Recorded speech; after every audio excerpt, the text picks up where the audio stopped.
de hablar del compromiso innovador, pero no solo desde un ángulo, como puede ser el de la empresa, el de la administración pública, la parte más de lobby, de asociaciones, fundaciones, sino el privilegio de tener aquí a tres entes tan diferentes que nos van a dar visiones muy enriquecedoras, ¿no? Y sobre todo porque nos hace falta, mucha falta, diría yo, pues un motor para el impulso económico, que es de lo que va todo esto, y la innovación tiene un fin, y el fin al final es mejorar el mundo, pero también es que las empresas ganen más dinero. Creo que es momento de pisar el acelerador, no solo de hablar, sino de actuar, pero con celeridad.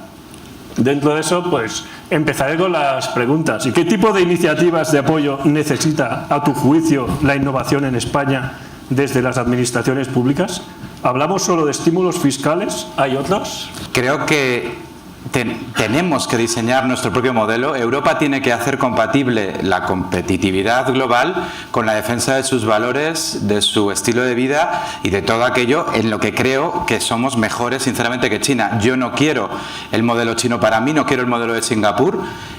Tampoco quiero el modelo de Estados Unidos, que puedes tener una sociedad muy tecnológica, pero también te puedes encontrar un señor conduciendo un autobús con 80 años, desdentado y cojo en cualquier autobús de cualquier gran ciudad de Estados Unidos. Por tanto, creo que no todo vale tampoco en este sentido. ¿Habrá que ir más rápido? Seguro, pero no a cualquier lugar. Y ahí, si quieres, yo no quiero acaparar el tiempo, luego si quieres te contesto a lo segundo para que hablen mis compañeros. No, pero que quede claro que yo no he dicho que seamos como China, pero que es un call for urgency, ¿no? De que nos tenemos que espabilar porque ellos trabajan. Sí, pero espabilar y el mundo es global. Pero no solo espabilar por una cuestión de velocidad, que es que se habla mucho y hay mucha admiración. Yo creo que hay una gran admiración a China por lo mucho que ha hecho. Creo que lo más increíble es que hayan conseguido sacar de la pobreza con ese modelo, con un gran déficit de democracia, a 500 millones de personas en 50 años, y eso es así. Lo han hecho con un déficit democrático importante. Europa tiene otra situación, eso lo superamos hace mucho tiempo y tiene también otras obligaciones, yo creo, a nivel de liderazgos a escala global. Un ejemplo es el liderazgo que quería tener la sociedad europea en esto de la igualdad, por ejemplo. ¿Por qué las empresas privadas deberían apostar por la innovación? ¿Cómo puede hacerlo y de qué manera debería conseguirlo? Bueno, también intento contestar, si no te destrozamos. No, al final, mira, creo que Regina y Ana María lo comentaban en el panel anterior, ¿no? Creo que estamos viviendo una disrupción tecnológica que no la ha visto nunca en el mundo. Entonces, hasta ahora las empresas se diferenciaban por innovación y creatividad, pero influenciaban mucho tu ubicación logística, dónde estabas, influenciaba mucho el coste energético, si dónde estabas había o no energía barata, y influenciaba mucho el que la mano de obra fuera barata. O sea, bueno, a partir de ahora yo creo que esta disrupción tecnológica lo que hace es que la innovación pase por encima de todos esos ámbitos. Por tanto, no solo un país, las empresas en general, privadas y no privadas, si quieren sobrevivir en este nuevo apasionante mundo, o aplican innovación o no van a llegar. En cuanto un poco a las trabas, yo creo que en España tenemos, en Europa, trabas de escala, tenemos trabas administrativas, creo que tenemos sobre todo una traba de confianza. La verdad es que confianza en varios ámbitos, ¿no? En España parece que no nos fiamos unos de otros. Tú aquí vas a decir al departamento de Teresa, no de Teresa, que es un encanto, pero otros, ¿no? Oye, que estoy haciendo innovación, y te dice, seguro que no es innovación. Pues, chicos, antes de darte los buenos días, ¿no? Y luego también nos creemos que en España, pues a lo mejor tenemos menos talento que en China, o que en Silicon Valley, o que en Israel, y no es así. Entonces yo animaría a que cojamos esa autoconfianza, que nos fiemos todos de todos y que juntos apostemos por algo que va a ser fundamental para las empresas y para el país. Muy bien, pues agradecemos la brevedad. Y Teresa, ya que hablamos tanto de la administración pública, yo me pregunto, ¿cuál crees que es el papel que debe jugar la administración pública en todo este desarrollo, en toda esta economía basada en la innovación y de valor añadido? Bueno, no sé si también por alusiones tengo que decir algo. Sí, bueno, yo creo que tiene mucho que ver con lo que han dicho mis compañeros de panel, desde luego. O sea, por un lado, la administración pública, bueno, no todo lo soluciona. O sea, esto el papá Estado no puede con todo. Esto es la primera cosa. O sea, que aquí todos o vamos todos a una, o desde luego no vamos a ningún lado, ¿no? Desde luego, bueno, luego hablaré de mi negociado, que es un poco menos así, pero desde luego hay que preservar. Yo creo que hay una cosa importantísima que se ha dicho aquí, y es que hay que preservar lo que es nuestra idiosincrasia. O sea, nosotros tenemos que preservar, por encima de todo, valores democráticos, valores de bienestar social, valores de solidaridad social, de igualdad y de todas estas cosas que no son baladís. O sea, no vale todo. No vale que abandonemos al que tiene menos para nosotros tener más. Esto no puede ser, porque esto forma parte de lo que es Europa y desde luego de lo que España ha heredado de esta Europa. Y eso es muy importante. Es muy importante en el ámbito social, pero es que es muy importante en el ámbito de la innovación, porque nosotros al final lo que necesitamos es que toda la sociedad sea cómplice de esto, que esto esté dentro de la propia sociedad. Y esto se observa en otras sociedades, y algunos que me han escuchado la semana pasada, yo siempre digo una cosa, ¿no? Y es que tenemos un poco un sueño de que en nuestro negociado del Ministerio, ¿no? Que el Ministerio es un ministerio que se llama Ciencia, Innovación y Universidades, y es bastante claro por qué se llama así y qué hacemos ahí, ¿no? Y tenemos un sueño, y es que el principio, todo empieza, digamos, con la educación superior. Por supuesto empieza antes, empieza en la educación básica y todo eso, pero eso como cae fuera de nuestro negociado, no voy a hablar de ello, pero desde luego empieza en la educación superior, y ahí hablamos ya de que hay que animar a la gente a que estudie, por ejemplo, en este caso, carreras de tipo STEM, porque hay un déficit social, y va a haberlo mucho más en el futuro, que por ejemplo en China no lo hay, porque simplemente a los chicos se les obliga a estudiar una cosa. O sea, los buenos estudian lo que se les dice, no estudian lo que quieren. Esto es así. Yo vengo de la universidad y he tenido al menos 5 estudiantes de doctorado chinos, y los conozco bien, y he vivido con ellos muchos años, y a mí me lo han contado. Los que eran muy buenos iban a estudiar ingeniería en Tsinghua, y no podían ir a otro sitio, tenían que ir a Tsinghua a estudiar ingeniería, lo que se les mandaba. Esto aquí, gracias a Dios, no es así. Entonces, yo creo que desde el Ministerio tenemos que ayudar y apoyar esa parte de la educación superior para, digamos, facultar a las personas que luego van a ocupar puestos en la sociedad, en la investigación, en la innovación, en todos los ámbitos de toda esta cadena. Por otra parte, tenemos que facultar y dar posibilidades a todo lo que es la ayuda de la investigación básica, que no nos olvidemos de ella, que es muy importante, porque sin ella no hay Mars Bionics y no hay inteligencia artificial. La inteligencia artificial no surgió de debajo de las piedras, surgió porque hubo estados que, en ese concepto que Mariana Mazzucato llama el estado emprendedor, que invirtieron dinero en hacer apuestas arriesgadas. Y luego las empresas aprovecharon esas apuestas arriesgadas de manera también arriesgada, y con todo el ánimo y la dificultad que eso tiene para hacer esa innovación y utilizar las cosas de manera distinta y salir adelante. Y al final lo que necesitamos es, efectivamente, que esas empresas ganen mucho dinero, que paguen impuestos, y que podamos recuperar todo eso para ese Estado social, innovador, etcétera, etcétera. O sea, al final el Estado tiene que ayudar y poner todo de su parte. ¿Qué necesitáis o qué se necesita en esa parte?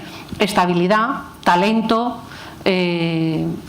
una legislación que no cambie cada día, que esto desde luego tiene que ser así. Sí, una visión a largo plazo. Una visión a largo plazo, pero estabilidad, talento, buenas comunicaciones, ayudas a veces para que un ayuntamiento deje un terreno grande para que se instale una industria, una empresa, y esto ocurre en España, no está tan lejos. Hay un aeropuerto ahí aquí al lado, que tiene millones de vuelos. Ese aeropuerto no ha salido debajo de las piedras, se ha construido con los impuestos de los españoles. Muy bien. Y José Antonio, volviendo a ti, ya que has sido el que ha contestado más brevemente, y el tiempo es oro, ¿no? ¿Qué le pedís a las empresas, y en concreto vosotros, qué le pedís las empresas y en concreto vosotros, las multinacionales, a los gobernantes? Y hablo de gobierno no solo central, sino también a nivel regional, local, etcétera, etcétera, porque a veces hablamos de, como decía aquí Teresa, ¿no? De papá Estado, pero no solo el Estado, ¿no? Hay muchos jugadores en esta ecuación. Entrándonos en la innovación, si queréis, lo agregaría como en 4 segmentos, ¿no? En 4 clústeres. Por una parte, conectar, ¿no? Lo mencionaba Pilar, que es parte de lo que hace Ideas for All, ¿no? Creemos que el gobierno debería ser un poquito el glue, que una lo que debe ser un ecosistema muy unido y muy grande para fomentar la innovación. Al final, sinceramente, están absolutamente descoordinados en la administración central con las comunidades autónomas, la empresa, el entorno académico con el privado, las empresas grandes con las pequeñas y las pymes entre sí. Si el gobierno ayudase como facilitador a esa agregación, pues esto vendría bien. Esto es lo que llamamos conectar. El segundo es fomentar, ¿no? Está bien hablar de Masucato y de crear un Estado emprendedor, pero si por otro lado pongo un impuesto mínimo que tengo que pagar en el impuesto de sociedades, pues da igual lo que fomente, lo que invierta, porque no me voy a deducir nada, ¿no? O proteger la propiedad intelectual, o no tener que justificarte cada vez que dices que algo es una innovación. El tercer bloque sería la simplicidad. Yo, mira, llevo en la fundación pues desde el año 2012 y nuestra empresa es una de las contribuyentes. Invertimos como fundación, las 13 empresas que formamos parte, 500 millones en más de cada año. El punto común en nuestras juntas es que ya es aburrido ir a pedir una subvención, porque la cantidad de trabas administrativas que hay que seguir es que te quitan cualquier gana, ¿no? Y la última es querernos, no lo decía al principio. Yo creo que tenemos que dejar de pensar que como la innovación no es una pregunta directa del CIS, pues entonces no mueve votos. Vamos a ver, si cogemos el barómetro de septiembre, el paro es la preocupación número 1, y el entorno económico es la tercera, y la innovación afecta sí o sí en el futuro económico y en la disminución del paro de ese país. Entonces, en esos 4 focos nos gustaría pedir a los gobernantes pues que vean la innovación con tanto cariño como lo ve Teresa, ¿no? A veces hablamos de innovación y suena mucho a gran empresa, multinacional, corporación, que es la que puede afrontar esta inversión. Leía una entrevista a James Dyson hace unos días, el fundador de los aspiradores, que ahora tiene secadores, secamanos y va a lanzar un coche eléctrico fabricado en Singapur, tu amado Singapur, ¿no? Que justo decía, si el gobierno les obliga a comprar el secador, lo comprarán todos. Decía, tengo un problema, dice, hasta que conseguí la manera de lanzar un aspirador realmente disruptivo, me arruiné unas cuantas veces y si no es por mi mujer estaría ya apañado, ¿no? Entonces, eso no todo el mundo se lo puede permitir. ¿Las pymes pueden innovar en este país? Desde luego pueden hacerlo de la manera en la que en Cotec entendemos la innovación. En la mesa anterior ha habido varias intervenciones donde hemos podido ver pues, que el término innovación significa cosas diferentes para diferentes personas. Y es así en general, casi todas las definiciones son instrumentales. Por ejemplo, se utiliza mucho la definición de Frascati, es la estándar, pero eso es una definición que está diseñada para extraer datos de una encuesta de empresas. Por eso, y con sucesivos retoques se ha ido cambiando, pero estaba pensada para eso. Si tú hablas con un filósofo de la ciencia, te dirá que la innovación es otra cosa, si hablas con un emprendedor, otra. Para Cotec, innovación, nosotros cuando hace 3 años iniciamos un poco la renovación del proyecto de Cotec, quisimos elegir una definición propia que fuera además lo más amplia posible, sobre todo porque no teníamos muy claro lo que íbamos a hacer y por tanto pues dijimos vamos a hacer que el universo de estudio de Cotec sea el máximo posible. Para Cotec, innovación es todo cambio basado en el conocimiento que genera valor. Todo cambio, no solo cambio tecnológico, todo conocimiento, no solo conocimiento científico. Siempre tengo que aclarar que la ciencia es una poderosísima herramienta y fuente de conocimiento, pero no es la única. La experiencia es una fuente de conocimiento fundamental en la mayoría de las pymes.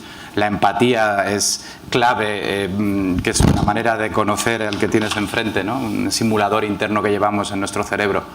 El conocimiento tácito de los negocios está resultando absolutamente disruptivo en el ámbito digital. Mark Zuckerberg no es que no necesitara un doctorado para inventarse Facebook, es que ni siquiera había acabado la carrera, ¿no? Todo esto es así. Y desde luego el valor no es solo valor económico, el valor tiene que ser entendido en sentido amplio. No podemos hacer que el mercado sea el único árbitro de la innovación, porque es una visión muy sesgada del mundo en el que vivimos y además por una cosa todavía más importante, que es que nos dejaríamos fuera en países como España la mitad de la innovación que se hace o que se debería hacer liderada por el sector público, es decir, el sector público que no se guía por, digamos, la lógica pura del mercado, es un sujeto potencial de innovación y muchos de los problemas que tenemos es por falta de innovación en el propio sector público, ¿no? O sea, que todo eso es el marco. Todo el mundo puede innovar, todas las organizaciones son susceptibles de mejorar, y no de manera casual, sino basadas en el conocimiento. Sí. Según datos del INE, de España en cifras en 2017, 4 de cada 10 euros invertidos en innovación en España corresponden a empresas. ¿Cuál es su importancia dentro del fomento de la innovación y qué sinergias puede establecer con el sector público?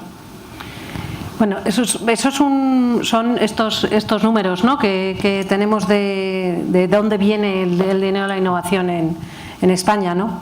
Y efectivamente yo creo que, hombre, por supuesto la aportación de las empresas es importantísima y es algo que nosotros lo que intentamos es que suba, porque no solo eso, sino también que suba la aportación del Estado, si es posible, pero esto sabéis que no está desde luego en mi mano y tenemos bastantes dificultades para hacer que esto ocurra, aunque no me preguntéis por qué, porque curiosamente, bueno, no sé por qué no hay efectivamente un gran acuerdo de país para que algunas cosas como son los presupuestos en I+D+I se respeten, a pesar de algunos bandazos de tipo político o de tipo económico, ¿no?, como ocurre con otros ámbitos. En otros países esto ocurre, o sea que no estoy diciendo una locura. Hay un acuerdo de país en el que el presupuesto se acuerda y se dice si las cosas van mal no subiremos y si las cosas van bien subiremos hasta un tanto por ciento. Incluso ocurre en algunas regiones de España, ¿no? Esto por lo menos es lo que nos han contado en un consejo de coordinación en I+D+I que hemos convocado hace 2 semanas en el Ministerio, porque que hacía 8 años que no se, o 6 años que no se reunía ese consejo con todas las comunidades autónomas y allí estuvieron todas y la verdad es que es muy de agradecer que lo hicieran. Entonces ahí nos enteramos que cada comunidad autónoma algunas tienen planes que son mucho más agresivos de lo que tenemos nosotros en ese sentido, de lo que podemos hacer nosotros. Pero una cuestión política, desde luego. Desde luego la aportación de las empresas es esencial. Es esencial porque desde luego tiene que existir un compromiso por parte de las empresas de aportar a ese ámbito que tenemos, ¿no? Y de hecho, fijaros que una de las cosas que nosotros desde el Ministerio también estamos intentando provocar es que haya, o por lo menos desde la oportunidad que tenemos ahora, que tenemos los grandes centros de investigación, las universidades y la innovación juntos, junto con el CEDETI, en una misma organización que es nuestro Ministerio de Ciencia, Innovación y Universidades.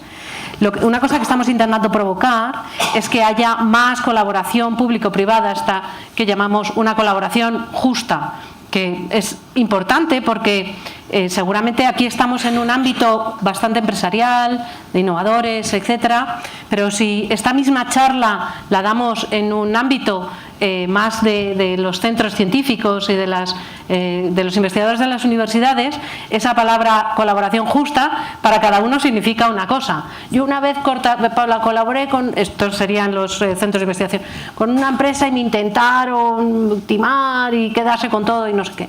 Y no controlaron no controlé mi propiedad intelectual.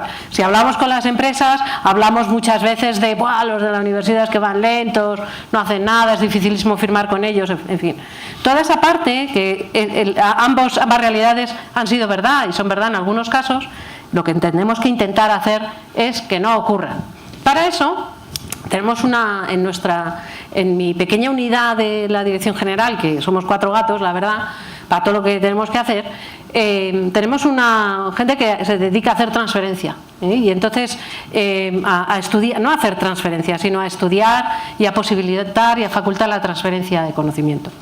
Ahí estamos haciendo 2 o 3 cosas que yo creo que no cuestan dinero porque no nos lo dan, pero además nos van a permitir que esa transferencia se produzca y sea una situación de doble ganancia, o sea que tanto las empresas digamos aprovechen más el dinero que invierten porque va a haber dinero público que no es que vaya a ir a ellos, sino que va a ir desde el sector público a los centros de investigación, y de ese centros de investigadores se va a transferir a las empresas, y por tanto ese tipo de colaboraciones vamos a hacerlas más posibles. Y no me voy a enrollar más porque podría contaros cómo lo vamos a hacer, pero sí, pero estás tomando temas interesantes, ¿no? Hay muchos datos que dicen que en España uno de los problemas es la transferencia tecnológica, no solo lo que se investigue por un lado, sino cómo llega a las empresas después, ¿no? Que muchas veces, como decía antes José Antonio, hay una desconexión ahí que es importante y tenemos que conseguir reparar esa desconexión.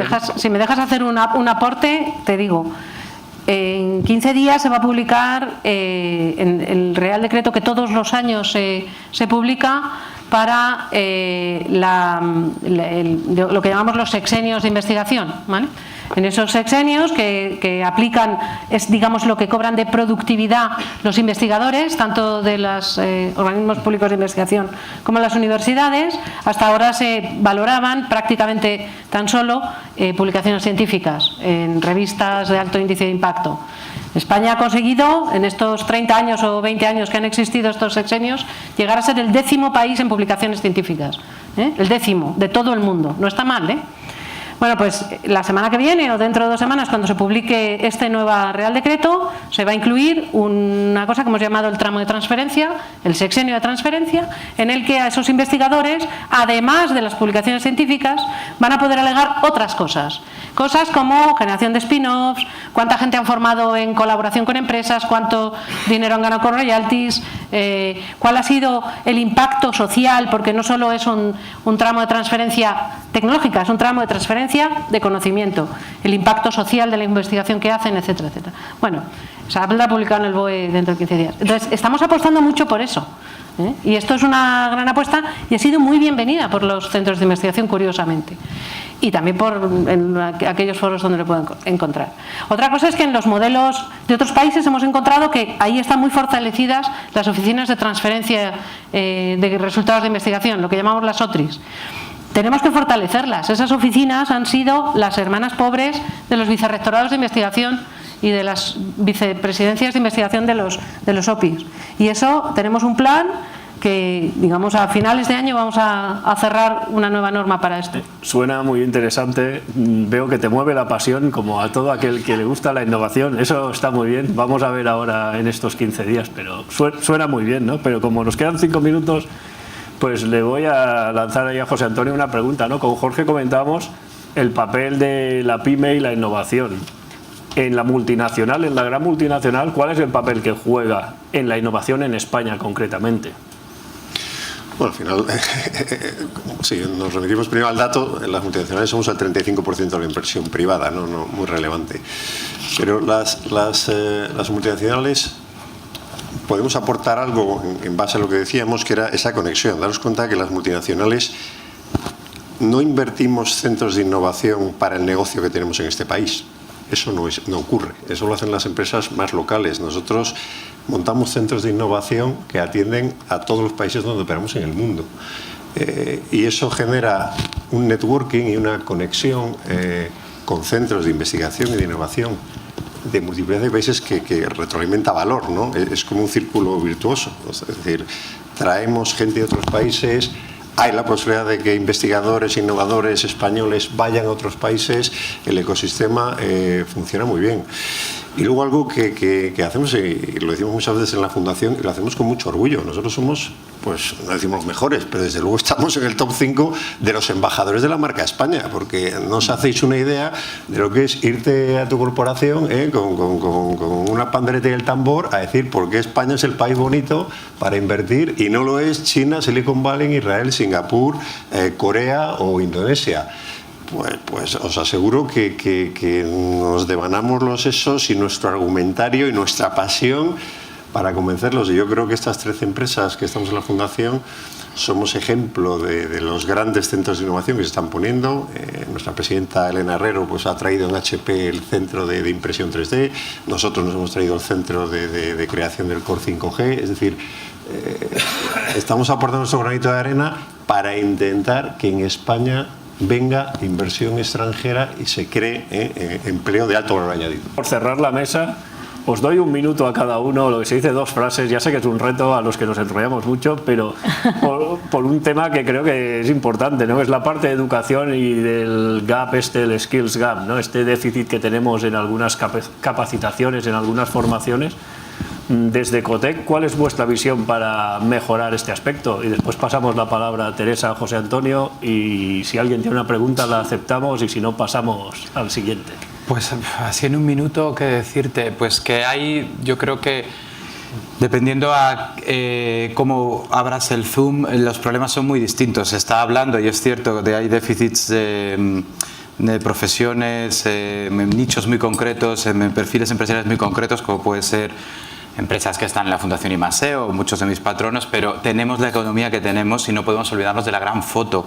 La gran foto es que la mayor parte del empleo que se genera en España es de bajas cualificaciones. Tenemos el doble de bajas cualificaciones que Alemania. Es decir, por cada empleo que se genera en Alemania o por cada empleo que se genera en España cualificado, se generan 2 en Alemania.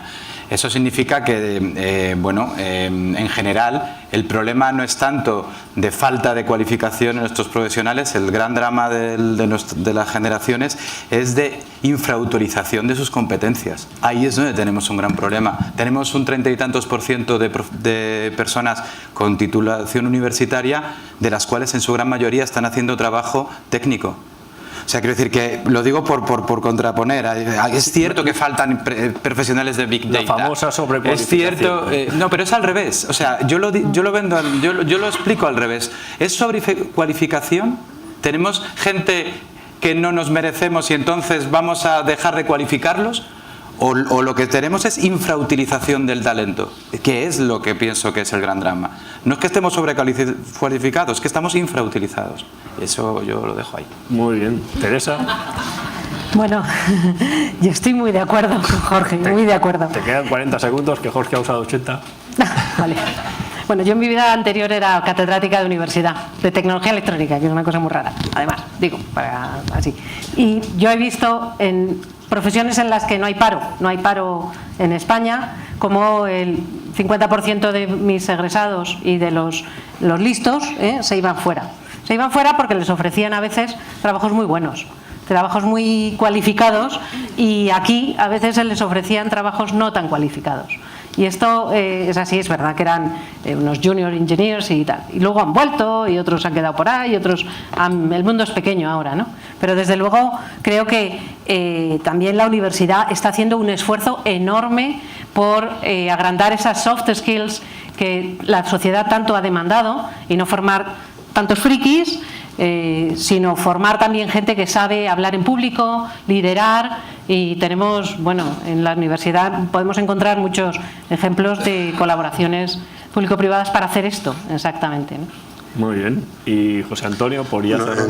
En nuestro caso, al final son matemáticas, ¿no? Si convencimos realmente a más mujeres a entrar en las carreras STEM, tendremos mucho más talento y no nos faltarán, pensamos, ese gap, ¿no? Yo creo que para corregir eso necesitamos que las referencias, que las hay brillantes, y hemos visto el panel anterior, ¿no? Regina, Elena, María, Pilar, Ana María, son ejemplos claros y en nuestro sector los tenemos, ¿no? Las presidentas de nuestras asociaciones, la presidenta de Microsoft, de HP, de IBM, de Google en España, son mujeres. Tenemos que conseguir que esas referencias, que son brillantes, lleguen a unas capas anteriores a cuando la gente ya está en la universidad, cuando las mujeres están en la universidad, que se den cuenta que esas referencias, que son felices, como decía Elena, que las encantan lo que hacen, que disfrutan, que tienen éxito profesional y personal. Si conseguimos bajar esas referencias unas capas anteriores en la fase de los estudios, pues creemos que ayudaría.